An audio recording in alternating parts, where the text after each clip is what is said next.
Bienvenue sur la chaîne Sekai. Aujourd'hui, on va voir comment faire pour s'entraîner quand on n'a pas les appareils. Alors c'est parti pour la question express.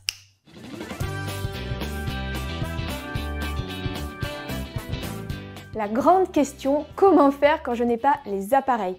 Effectivement, je pense que tu as déjà investi pas mal de sous pour éventuellement ta formation et le matériel. Et c'est vrai que les appareils, ça peut revenir vite cher.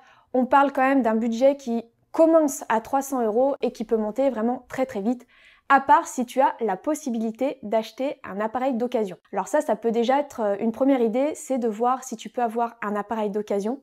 Une deuxième idée, c'est de voir s'il y a d'autres personnes dans ta région qui sont en train de passer le CAP et pourquoi pas en fait répartir les coûts et acheter un seul appareil que tu pourras faire tourner avec les collègues. Ensuite, ce qui est vraiment très important, c'est de bien connaître chaque appareil.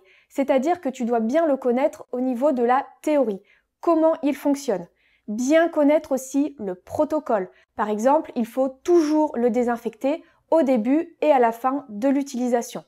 Chaque appareil normalement est listé dans tes cours et tu dois avoir son utilisation qui est vraiment précise. Ce que tu peux faire dans un premier temps, ça va être d'imiter comme si tu utilisais vraiment l'appareil en te disant voilà, là je suis en train de le désinfecter, là je suis en train de brancher par exemple les électrodes, là je pense bien à désinfecter les électrodes, je pense bien que le potentiomètre doit être sur 0 quand je le branche, etc. Donc vraiment connaître les protocoles par cœur au niveau des appareils.